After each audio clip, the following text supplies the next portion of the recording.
এই এই কি রে? হ্যাঁ, তুই এইখানে কি সুন্দর করে বসে আছিস। এইদিকে যে আমার বাপ বাড়িতে আসবে সেইটা তুই জানিস না? হ্যাঁ, সেটা তুই জানিস না। ওঠ। এই আমার মায়ের মতো তোকে কোন দৃষ্টি করতে লাগে বল? তুই আমার মুখে মুখে তর্ক করিস? হ্যাঁ, এই এই তোর আমার মায়ের মতো হওয়ার শখ হয়েছে না? যে ভালোবাসতে পারে সে শাসনও করতে পারে, যার জন্য হয়তো একটু শাসন করছে। আর এই শাসন করছে বলে আপনি এরকম কান্নাকাটি করতেছেন। কলমটা ধর, এইখানে চেক করছিস। আমার অ্যাকাউন্টে তো টাকা নেই বৌমা। এই তোর অ্যাকাউন্টে টাকা আছে কি না আছে সেটা আমি বুঝে নেব। তোর ছেলেকে 5 লক্ষ টাকা পাঠানোর কথা বললাম না? তুই এই পুরো চেক বইটা ফাঁকা সই করে যাবি। তারপর তোর ছেলে তোর চিকিৎসার জন্য মাসে মাসে 4,000 টাকা পাঠাবে, সেগুলো আমি উঠাই নিই। সেটা কর কর কর। না বৌমা।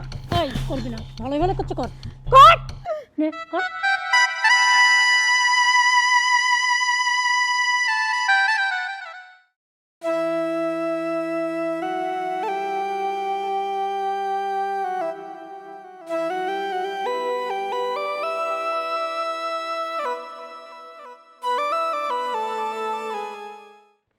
এই এই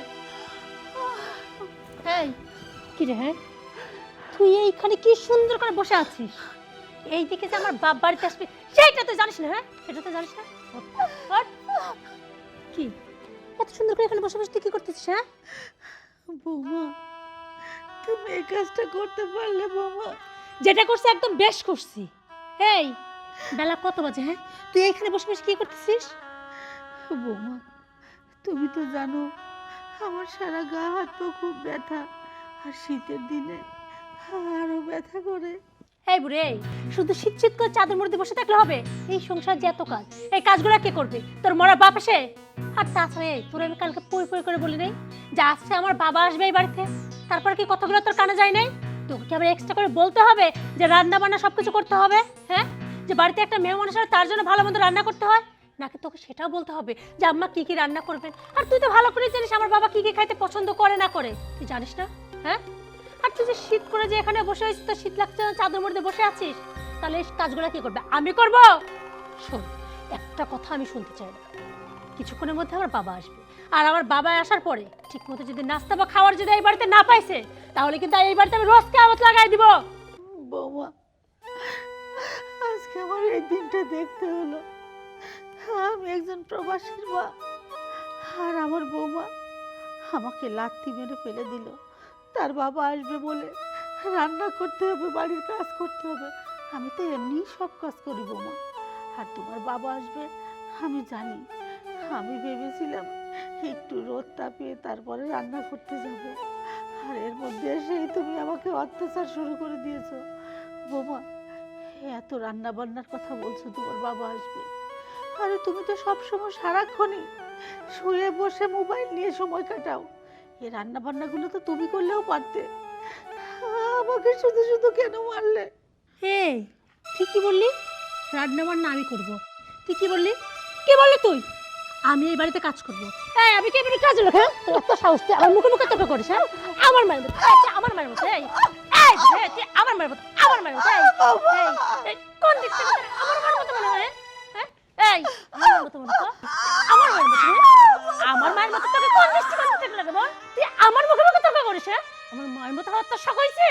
এই তোর আমার মায়ের মতো হওয়ার শখ হয়েছে না? শোন, ভবিষ্যতে যদি আর কখনো বলছিস না আমার মায়ের মতো, তাহলে কিন্তু তোরে আমি একেবারে শেষ করে দেবো। কথাটা বুঝতে পারছিস? আর মায়ের মতো হওয়ার চেষ্টা করবি না। শোন, কিছুক্ষণের মধ্যে আমার বাবা আসলে যদি প্রত্যেকটা খাবার রেডি না হয়েছে রে, তাহলে তোর আমি কি করতে চাইস? তো তুই শেষ করে ফেলবি। সব নেকান্না আমার সামনে থেকে একাছে কখনো করতে আসবি না। জায়গা দেখো, যা এখান থেকে, বুঝা? আর আমি এখানে বসে থাকো না, তোর বসে থাক। আমার বাবা এসে খাওয়ার ঠিক মতো না পারলে পর তোর আমি কি করি তখন দেখি, তখন দেখি, তখন দেখি।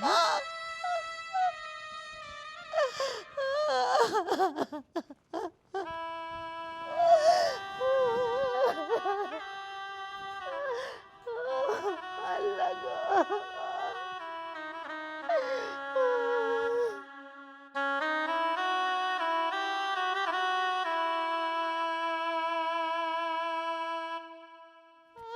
বাবারে, ও সোহেল, সোহেল তুই কোথায় আছিস বাবা? তুই তুই দেখ, তুই প্রবাসে, আর প্রবাসীর মা কত অসহায়। আজকে তোর বউ আমাকে কি অত্যাচার নির্যাতন করতেছে, আমি তো আর সহ্য করতে পারছি না। বাবা তুই কবে আসবি? ও বাবা তুই কবে দেশে আসবি বাবা?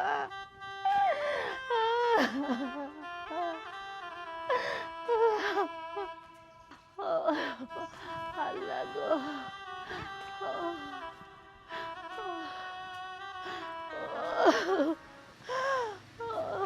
আরে বিয়ান, কাঁদতেছেন কেন? এই যে বাচ্চা মানুষের মতো, কি হয়েছে আপনার? বিয়াই, কি বলবো দুঃখের কথা, সবে আমার এই কপাল। আমি একটু বসে রোদ তাপাচ্ছিলাম, আর আপনার মেয়ে এসে আমাকে কি মারাটাই না মারলো। দেখেন না আমার পাউটা কি করলো মেরে। বিয়াই, সংসারের জন্য এত কিছু করি, এত কষ্ট করি, এত কাজ করি, তবু আপনার মেয়ের মন পাই না আমি। বিয়ান, আপনি এই জন্য এইরকম করে কাঁদতেছেন। শোনেন, মায়েরা কিন্তু সন্তানকে শাসন করে। নিশ্চয়ই আমার মেয়ে আপনাকে অনেক ভালোবাসে। এই অনেক ভালোবাসে, যে ভালোবাসতে পারে সে শাসনও করতে পারে। যার জন্য হয়তো একটু শাসন করছে। আর এই শাসন করছে বলে আপনি এরকম কান্নাকাটি করতেছেন। হে, কান্নাকাটি করা তো ঠিক না। একটু শাসন করছে আপনাকে, এতে কি হয়েছে? হয়তো আপনি কোনো কাজে দিছিল, কাজ করেন নাই। মায়েরা একটু শাসন করে না সন্তানদের? আমার মেয়ে তো মায়ের মতো আপনাকে আদর করে। সন্তান যেভাবে আদর করে না, মা এরকম সন্তানদের আদর করলে একটু শাসনও করতে পারে। বিয়াই, আপনি ওই কথা বলতেছেন? না জানি আপনি এই আপনার মেয়ের কথা শুনে আপনার মেয়েকে আপনি শাসন করবেন, তা তো দূরের কথা থাক, উল্টা আমাকেই বলতেছেন আমাকে শাসন করছে, আমাকে মেয়ের মতো ভালোবাসে, আমাকে মার মতো আদর করে। বাহ, আপনার আদর্শ দেখে আমি অবাক হচ্ছি। আমি আপনার কাছ থেকে এটা আশা করি নাই বিয়াই, এটা আমি আশা করি নাই। আমি ভেবেছিলাম আপনি আমাকে দু একটা সান্ত্বনার কথা বলবেন, কিন্তু না, আপনার কাছ থেকে এটা আশা করা আমার ভুল, আমার আশা করা ভুল। বেন, আপনি কিন্তু আমাকে ভুল বুঝতেছেন। আমি কিন্তু ভুল করি নাই, আমি যেটা সঠিক সেটাই বলছি। আমার মেয়েটা একটু জেদি, যার জন্য একটু শাসন করছে। আর এতে ভেঙে পড়ার কোনো কিছু নাই। আমার মেয়েটা হয়তো কোনো কামে বলছে, আমি আসবো বলে একটু রান্না বান্না করা লাগবে, হয়তো আপনি শোনেন নাই, যার জন্য একটু দুর্ব্যবহার করছে। এতে কি হয়েছে? শোনেন বেন, আপনি এখন গিয়ে ওই রান্না বান্নাগুলো করেন গা। আর সূচনা কোথায়? সূচনা নিশ্চয়ই ঘরে আছে। ঠিক আছে, আমি ঘরে যাই। আপনি আমার মেয়ে যেগুলো কাজ দিছে ওই কাজগুলো করেন গা। যান যান যান, বসে থাকবেন না, যান।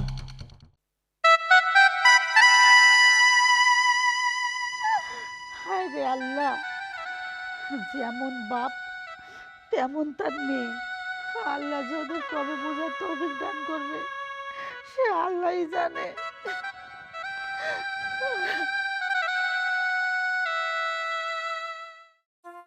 আম্মা, আম্মা, বৌমা, আরে এইদিকে আসেন, কখন থেকে ডাকতেছি। কি হয়েছে বৌমা? আপনার কি শরীরটা খারাপ লাগতেছে? হ্যাঁ বৌমা, শরীরটা একটু খারাপ খারাপ লাগতেছে। আচ্ছা, আপনি চিন্তা করেন না, আপনার ছেলে টাকা পাঠালে আপনাকে ডাক্তারের কাছে নিয়ে যাব। আপনার ছেলেকে একটা ফোন দেন, আর ফোন দিয়ে বলেন আপনি অসুস্থ। আপনার চিকিৎসার জন্য মিনিমাম 5 লাখ এখন টাকা লাগবে।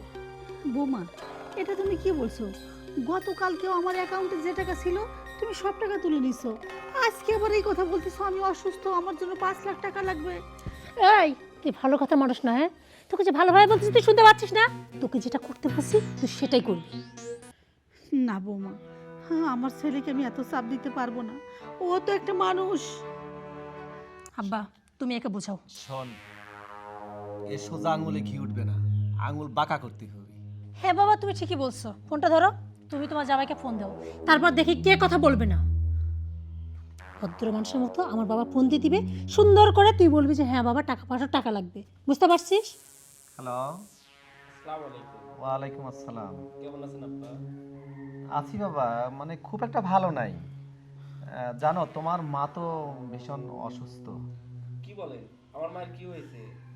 হ্যাঁ, তোমার মাকে বড় ডাক্তারের কাছে নিয়ে যাওয়া হয়েছিল।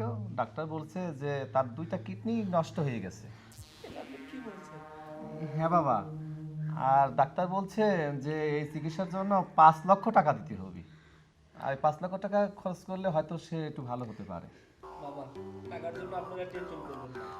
যত টাকা লাগে আমি টাকা ব্যবস্থা না বাবা তুই টাকা আপনারা শুধু আমার মায়েরকে ভালো ডাক্তার চিকিৎসা করুন। একদম চুপ। তুই যদি একটা কথা বলছিস না, না না না, আব্বা আমার কাছে ফোনটা দাও।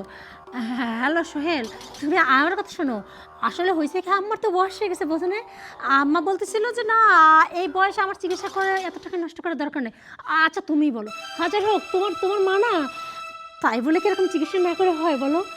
আমি বলছিলাম কি সোহেল, ডাক্তার বলছে আপাতত 5 লক্ষ টাকার ব্যবস্থা করেন, তাহলে মোটামুটি উনি কিছুদিন সুস্থ থাকবে, তারপর আরও 10 লক্ষ টাকা লাগবে। হ্যাঁ? আচ্ছা আমি টাকার ব্যবস্থা করে দিচ্ছি, তুমি আমার মাকে হসপিটালে নিয়ে যাও। আচ্ছা তোমার মায়ের সাথে কথা বলবা, আমি দিচ্ছি। তুমি তো আবার মনে হয় আমাদের কথা বিশ্বাস করতেছো না।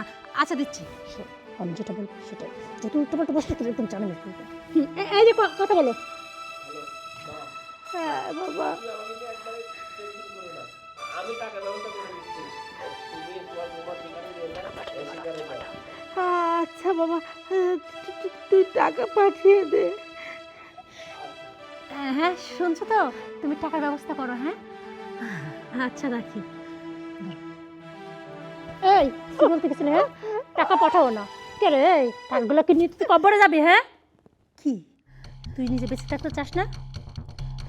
অনেক ডিস্টার্ব করছিস, এখন যা বলবো তাই করবি। আব্বা চেকটা দাও, আরে তাড়াতাড়ি দাও না। সই করো, কলমটা ধর, এখানে চেকটা সই কর। বৌমা আমার অ্যাকাউন্টে তো টাকা নেই বৌমা।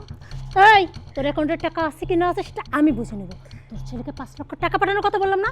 তুই এই পুরা চেক বইটা ফাঁকা সই করে যাবি, তারপর তোর ছেলে তোর চিকিৎসার জন্য মাসে মাসে তাদের সাথে টাকা পাঠাবে, সেগুলো আমি উঠাই নেব। সেটা কর কর কর। না বৌমা এই করবি না, ভালো ভালো করতে কর কর নে কর। এই তুই লক্ষ্মী শাশুড়ি, এখানে একটা কর, এখানে একটা। আরে তাড়াতাড়ি হাতটা চালা। এই জামা এইখানে, এই তো হয়ে গেছে। অনেক কাজ করছে আব্বা। শোন, তুই অনেক নাটক করলি। এক কথায় যদি আমার কথা মতো কাজ করতে না, তাহলে পরে তোর এত শাস্তি দিতাম না। আমার যেভাবে তোর পিছনে ঘোরালি না, এখন তুই আমার পিছনে ঘোর। আগামী 2 দিন তোর খাওয়া বন্ধ, মানে বন্ধ। এখন তুই কীভাবে থাকিস সেটাই দেখতে চাই। এখন তুই অসহায়ের মতো এখানে বসে কান্না কর। বাবা চল। বৌমা বৌমা এমনটা করো না বৌমা, এমনটা করো না।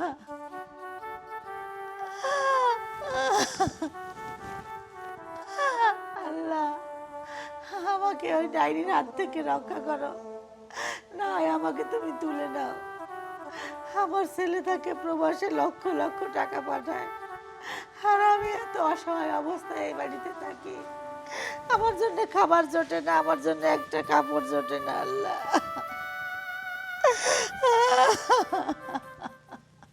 আব্বা ভালোই হয়েছে।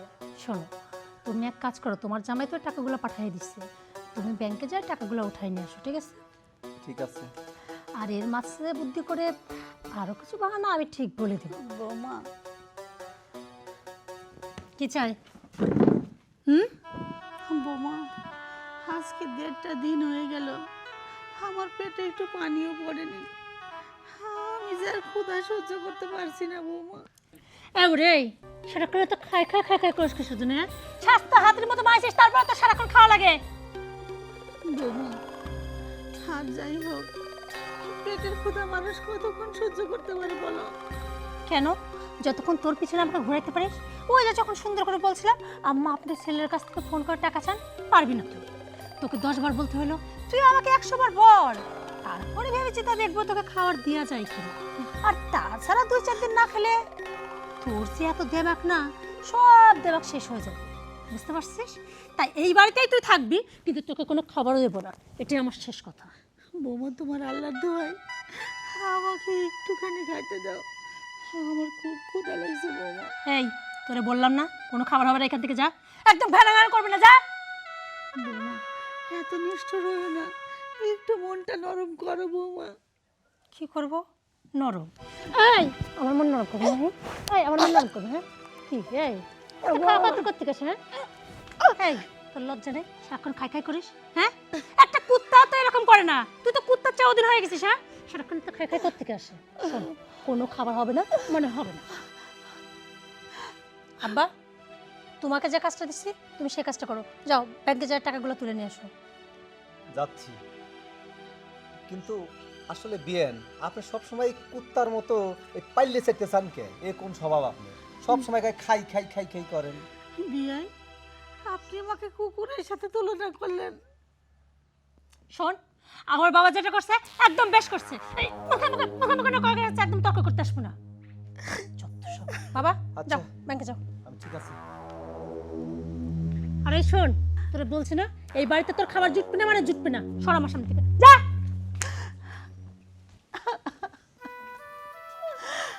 হায় আল্লাহ, আমার কপালে শেষ পর্যন্ত এটা লেখা ছিল। আরে, যে বাড়িতে আমার কোনো দাম নেই, সম্মান নেই, আমার জন্য এক মুঠো ভাত জোটে না, আমার কোনো মূল্য নেই, এই বাড়িতে আমি আর থাকবো না। পেটের ক্ষুধা কত সহ্য করা যায়? আল্লাহ, তুমি আমাকে একটা রাস্তা দেখিয়ে দাও আল্লাহ। আমি এই বাড়িতে আর থাকবো না, এই বাড়িতে আমি আর থাকবো না।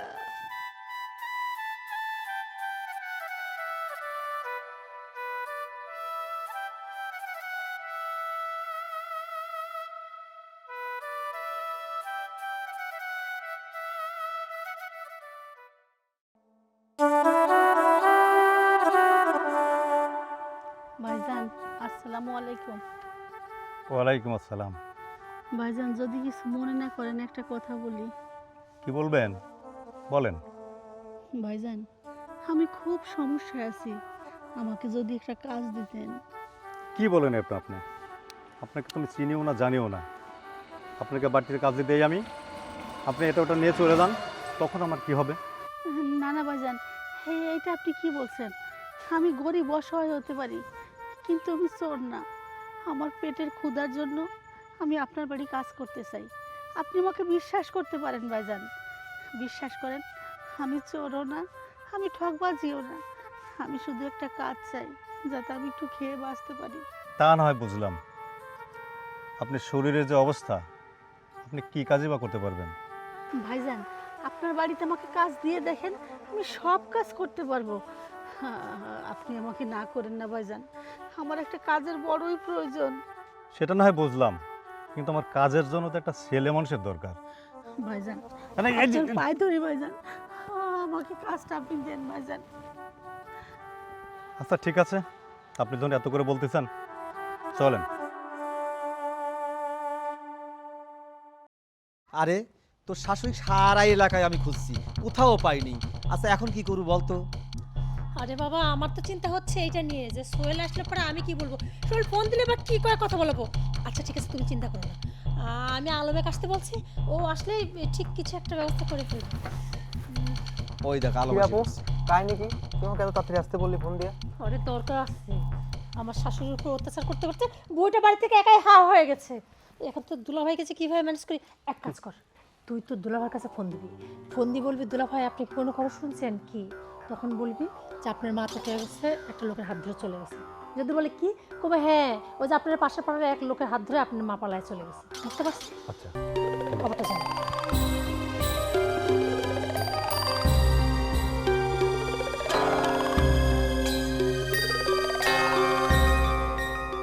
দুলো ভাই, আসসালামু আলাইকুম। ওয়ালাইকুম আসসালাম, কেমন আছো?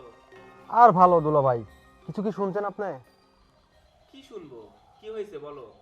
আপনার মা না এক ছেলের সাথে পালাইছে আর কি। কি বলো? কিছু শোনেন নাই আপনি? না, আমি তো কিছু শুনি না। আর তুমি এগুলো কি উল্টাপাল্টা বলছো? না সত্যি, সত্যি দুলাভাই, আপনার মা একটা ছেলের সাথে পালাইছে। কি সব উল্টাপাল্টা কথা বলছো? তোমার মাথা ঠিক আছে? আমি এটা বিশ্বাস করি না। যেটা সত্যি সেটাই বললাম দুলাভাই। আচ্ছা ঠিক আছে দুলাভাই, তাহলে রাখি। ওকে, আসসালামু আলাইকুম। যাক, কাজ হয়ে গেছে।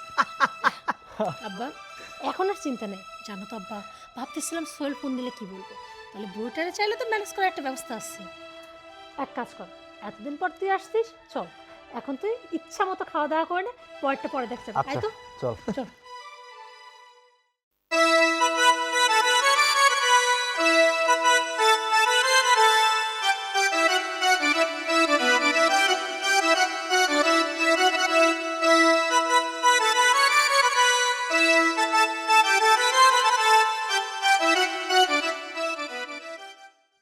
না, আমার মনের মধ্যে কেমন যেন মনে হচ্ছে। আমার বাড়িতে কোনো বিপদ হয় নাই তো? আমি বারবার বাড়িতে ফোন দিচ্ছি, কিন্তু কেউ ফোনটাই রিসিভ করতেছে না।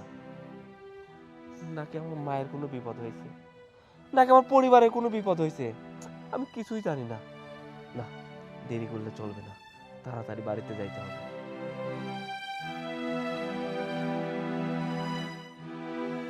মা, মা, এসেছো না? উফ, এই সময় আবার কে আসলো? সোহেল, তুমি? হ্যাঁ আমি। আর বাড়িতে কি হয়েছে? আমি তোমাকে বারবার ফোন দিচ্ছি আর তুমি বারবার ফোনটা কেটে দিচ্ছ, কিন্তু কেন? আরে বাবা, আমার শরীরটা ভালো ছিল না, একটু ঘুমায় পড়ছিলাম তাই। আচ্ছা, শরীরের সাথে ফোন রিসিভ করার কি সাথে, আমি সেটাই তো বুঝলাম না। আর তুমি হুট করে দেশে চলে আসলে করে, ফোন ধরার জন্য কি দেশে চলে আসবা নাকি? আচ্ছা যাই হোক, সেটা পরে বলছি, তার আগে বলো আমার মা কোথায়? মা? তুমি হঠাৎ এসে মায়ের খবর নেওয়া শুরু করছো? দেখো, তোমরা কেউ ফোন রিসিভ করোনি, আমার এমনি মনটা খারাপ। আমি মাকে দেখবো, মাকে ডাকো। তোমার মা বাড়িতে থাকলে তো ডাকবো, তোমার মা যে কাজ করছে না, তারপরে তোমার মায়ের ওই নামটা নিতেও না আমার লজ্জা লাগতেছে। কি বলছো? মা বাড়িতে নাই মানে? মা কোথায় গেছে? আর মা কি এমন করছে যে সেটা বলতে তোমার মুখে লজ্জা লাগছে? আমি আর সেটা মুখে বলতে পারবো না, তুমি আব্বা থেকে শোনো। আব্বা, তুমি বলো তো ওকে, জোর মা কি করছে? আমি একটা জিনিস বুঝলাম না, আমি তোমাকে জিজ্ঞাসা করছি, তুমি বলতে পারছো না, তুমি আবার বাবাকে বলছো বাবা বলবে। বাবা বলেন তো কি হয়েছে? বাবারে কি কব, লজ্জার কথা। এ তোমার মা 2 দিন আগে একজনের হাত ধরে পালায় চলে গেছে। বাবা, এটা আপনি কি বলছেন? না না, এটা আপনি মিথ্যা কথা বলছেন, এটা আমি বিশ্বাস করি না। আমার মা এমন কাজ করতে পারে না। শোনো সোহেল, তুমি বিশ্বাস করো আর না করো, এটাই সত্যি। আমাদের কথা বিশ্বাস হচ্ছে না না? পুরো এলাকাতে জিজ্ঞেস করো, এই এলাকার সবাই জানে তোমার মা অন্য একজনের হাত ধরে চলে গেছে। শুধু কি তাই, যাওয়ার সময় আমার গহনাগাটিগুলোও নিয়ে গেছে। শোনো, সারা পৃথিবীর লোক যদি বলে তবু আমি বিশ্বাস করি না। খুব ছোটবেলায় আমার বাবা মারা যায়, আমার মা যদিও অমনটাই হইতো, তাহলে আমাকে ছেড়ে আরেকজনকে বিয়ে করতে পারতো, আরেকটা সংসার করতে পারতো, কিন্তু শুধু আমাকে মানুষ করার জন্য সে আরেকটা বিয়ে করেনি। অনেক কষ্ট করে আমাকে মানুষ করছে। তুমি জানো, প্রবাসে যাওয়ার টাকা নেই, মানুষের দ্বারে দ্বারে ঘুরছে, আত্মীয় স্বজনের কাছে গেছে, তাদেরকে রিকোয়েস্ট করে টাকার ব্যবস্থা করে আমাকে প্রবাসে পাঠাইছে। আর এখন এই বয়সে এসে আমার মা অন্য একটা লোকের হাত ধরে চলে যাবে, এটা আমি বিশ্বাস করি না। শোনো সোহেল, আমিও না তোমার মতো ভাবছিলাম, তোমার মা অনেক ভালো মানুষ। সেই ছোট্টবেলা তোমার বাবা মারা যাওয়ার পর থেকে তোমার মা আজ অব্দি বিয়ে করেনি, কিন্তু বুঝতে পারিনি তার বুড়োকালে আবার বিয়ে করার শখ হয়েছে। আচ্ছা, তোমার মার বিয়ে করার এত শখ ছিল, আমাকে বলতো, আমি একটা বিয়ে দিতাম। কিন্তু একটা বড় আমাদের কথা ভাবলো না, তোমার কথা পর্যন্ত ভাবলো না, একজনের হাত ধরে ঠিক ঢ্যাং ঢ্যাং করতে করতে চলে গেল। না না, তোমরা যাই বলো, এটা আমি বিশ্বাস করি না। আমার তো মনে হয় তোমরা আমার মাকে নির্যাতন করছো, অত্যাচার করছো, আমার মাকে বাড়ি ছেড়ে যাইতে বাধ্য করছো। আয় চুপ কর তো, তখন থেকে উল্টোপাল্টা কথা বলতেছো। আরে শোনো, আমাদের কথা বিশ্বাস হচ্ছে না বললামই তো, এলাকার লোকের থেকে শোনো। এখনো তোমার মা নিয়ে না পড়ে থাকো না, তার চেয়ে চলো ভিতরে চলো। না না, আমি ভিতরে যাইতে পারবো না। যে বাড়িতে আমার মা নেই সে বাড়িতে আমি থাকতে পারবো না। আগে আমার মাকে খুঁজে বের করব, তারপর আমি এই বাড়িতে ফেরত আসবো। আর আমার মাকে যখন আমি খুঁজে পাবো, তখন আমি সব সত্যটা জানতে পারবো। আরে বাবা, কতবার বলবো, আর কোনো সত্যি নেই, কেন বিশ্বাস করো না তুমি? হ্যাঁ আচ্ছা, সত্যই যদি আমার মা এই বাড়ি ছেড়ে চলে যায়, সেটাও আমি মেনে নিলাম। আচ্ছা বলো তো, আমি যে প্রবাস থেকে এত টাকা পাঠাইছি, বাড়ি ঘরে এই অবস্থা কেন? আরে এত টাকা পাঠাইছে মানে কি? হ্যাঁ, আরে তুমি কোন জায়গায় বাস করতেছো? এখন 2026 সন। এই শোনে না, 1 কেজি চাউলের দাম কত তুমি জানো? আর তাছাড়া তুমি যে কটা টাকা পাঠাইছো সেটা তো সংসার করা যায় গেছে। এই যে তোমার মা সারাক্ষণ তো অসুস্থ হয়ে থাকতেন, তার অসুস্থর জন্য এত টাকার চিকিৎসার জন্য দিতে হতো। আর তাছাড়া তোমার মার যখন যেটা খাইতে ইচ্ছা করতো, বৌমা আমি এটা খাবো, বাধ্য হয়ে আমি সেটাই নিয়ে আসতাম, সেটাই তোমার মাকে খাওয়াইতাম। টাকাগুলো গেছে। আর একটা কথা দেখছো বাবা, তোমার জামাই আমাকে বলছে টাকাগুলা কই? টাকাগুলোকে তুমি আমার অ্যাকাউন্টে পাঠাইছো? সমস্ত টাকা তো তোমার মায়ের অ্যাকাউন্টে পাঠাইছো। তোমার কি মনে হয় সেই টাকাগুলো তোমার মা আমাকে দিয়ে গেছে? ওই যে নতুন যে হাত ধরছে তার সাথে নিয়ে চলে গেছে। সূচনা, আমার মায়ের অ্যাকাউন্টে টাকা পাঠাচ্ছি, এটা সত্য কথা, কিন্তু টাকা পাঠানোর সঙ্গে সঙ্গে মার থেকে যে তুমি সাইন নিয়ে ব্যাংকে যে টাকা তুলছো সেটা আমি জানি। আর তুমিও আমাকে বলছিলা যে সেই টাকাগুলো দিয়ে তুমি সুন্দর একটা বাড়ি করবা, আর এখন কি বলছো আমি যে টাকা পাঠাচ্ছি সেটা তোমার হাত খরচই হয়নি, সেই টাকা দিয়ে সংসারই চলেনি। আরে শোনো না, আমি তো চাইছিলাম কিন্তু তোমার মা তো হতে দেয়নি।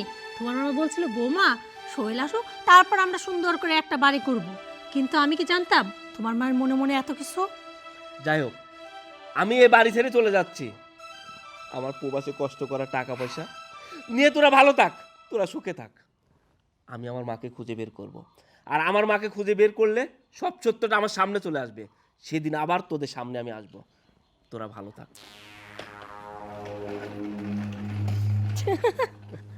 আব্বা এই বাড়ি ছেড়ে চলে গেল, ভালো হয়েছে। মা আগে ইচ্ছা করে গেছিল, ছেলেও এখন গেল।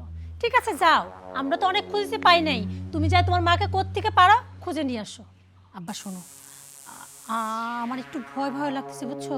ও যদি সত্যি সত্যি ওর মাকে খুঁজে পেয়ে যায় তারপর ফিরে আসে, তখন তো আবার সব কিছু ওর মা বলে দিবে। এক কাজ করা আব্বা, যত তাড়াতাড়ি সম্ভব তোমার ব্যাগটা গোছাও, আমার ব্যাগটা গোছাই। আমরা নতুন যে ফ্ল্যাট কিনছি না, আমরা ওই ফ্ল্যাটে চলে যাবো। আরে তাড়াতাড়ি আসো তো।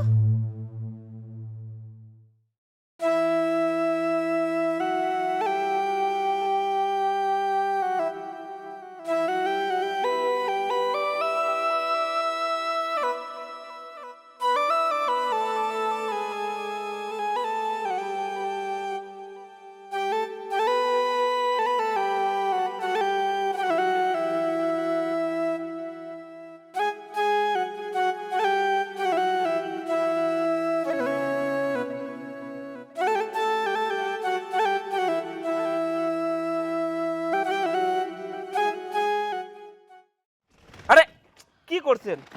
পুরা শরীরটাই নোংরা করে দিল। আপনার চোখে থাকেন না? মা তুমি?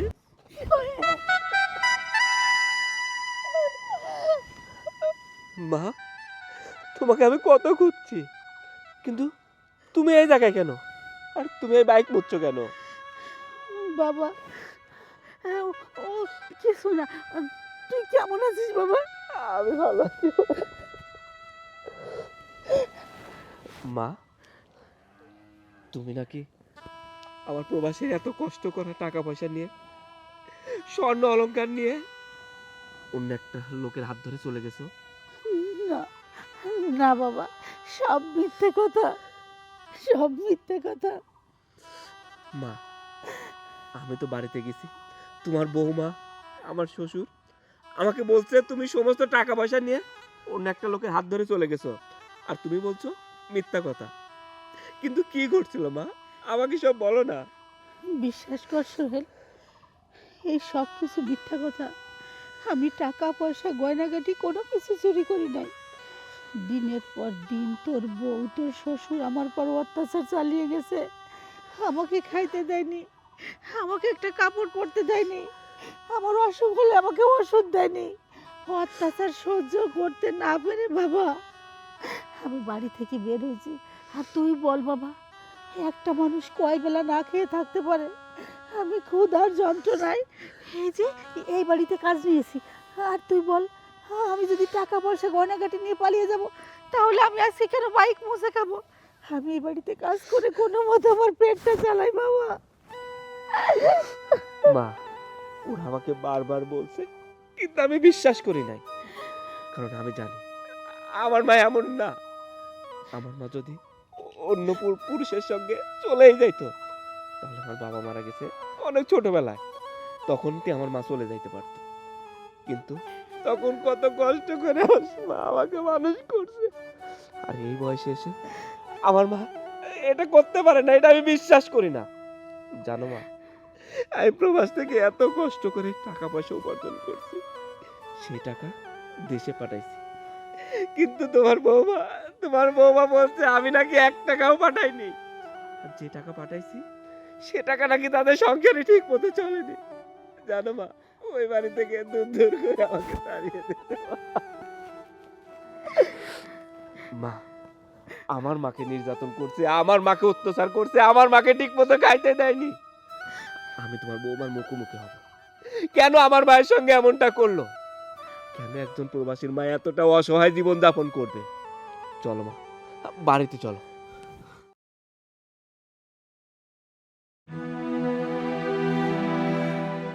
মা, চলো। না সোহেল, যে বাড়ি থেকে আমি এত অপমান, এত নির্যাতন অত্যাচার সহ্য করতে করতে আমি যখন একেবারে অপারগ হয়ে গেছি, ওই বাড়ি থেকে বের হয়েছি, আর আমার নামে এত বড় একটা বদনাম যে আমি টাকা পয়সা গয়নাগাটি নিয়ে অন্য ছেলের সাথে পালিয়ে গেছি, না, সে বাড়িতে অন্তত আমি আর কোনোদিনও ফিরে যাব না সোহেল। আমাকে তুই ও বাড়ি যেতে বলিস না। যে বাড়িতে তুমি যাবে না, সে বাড়িতে আমিও যাব না। জানো মা, আমি ওই বাড়ি থেকে বের হওয়ার আগে ওদের বলে আসছি, যে বাড়িতে আমার মা থাকবে না, সে বাড়িতে আমিও থাকবো না। জানো মা, প্রবাসে অনেক কষ্ট করে টাকা উপার্জন করতে হয়, আমি অনেক কষ্ট করে টাকা উপার্জন করছি। হ্যাঁ, ওরা আমার সব কিছু কেড়ে নিয়েছে, কিন্তু আমার 2টা হাত এখনো ভালো আছে মা, আমিও সুস্থ আছি। আমি এখন বাংলাদেশে পরিশ্রম করব মা, প্রয়োজনে ভ্যান চালাবো, প্রয়োজনে দিন মজুরের কাজ করব, আমার মাকে আমি পরিশ্রম করে খাওয়াইতে পারবো মা। মা, আমি আর ওই বাড়িতে বেরোতে যাবো না মা, আমি আর ওই বাড়িতে বেরোতে যাবো না। না না বাবা, তুই আমার জন্য কেন এত কষ্ট করবি? আর এই সব কিছুর একমাত্র দায়ী হচ্ছে আমি। যদি আমার নামে তুই ব্যাংক অ্যাকাউন্ট করে না যেতি, তাহলে আজকে এই দশা হতো না। এই টাকা পয়সাই হচ্ছে জীবনের কাল। আর দেখ বাবা, তুই এত কষ্ট করে টাকা ইনকাম করছিস, আজকে তোর হাতে একটা টাকা নেই, তুইও বাড়ি থেকে বের হয়ে চলে এসেছিস, আমাকেও বাড়ি থেকে বের করে দিয়েছে। ফলাফল কি হলো? 0। ওরা তো বাপ বেটি খুবই ভালো আছে, আরে অসহায় হয়ে গেছি আমি, তুই, ওদের কিচ্ছু হয়নি। সোহেল বাবারে, আরে তুই যে আমার মাঝে ফিরে আসছিস, এতে আমি অনেক খুশি। আমি টাকা পয়সা কোনো কিছুই চাই না, আর ওই বাড়িতে কোনোদিনও ফিরে যাব না সোহেল। না মা, ওই বাড়িতে তোমাকে আর ফিরে যাইতে হবে না, আমি ওই বাড়িতে আর ফেরত যাব না মা। আমি তোমাকে ইনকাম করে খাওয়াবো, আর তোমাকেও এ বাড়িতে কাজ করতে হবে না। আমার যত টাকা পয়সা সব ওরা কেড়ে নেছে না, ওরা ভালো থাক, ওরা আমার টাকা পয়সা ভোগ করুক। মা, আমরা ডাল ভাত খেয়ে বেঁচে থাকবো। চলো মা, এই এলাকায় আর থাকবো না, আমরা দূরে কোথাও গিয়ে থাকবো। চলো।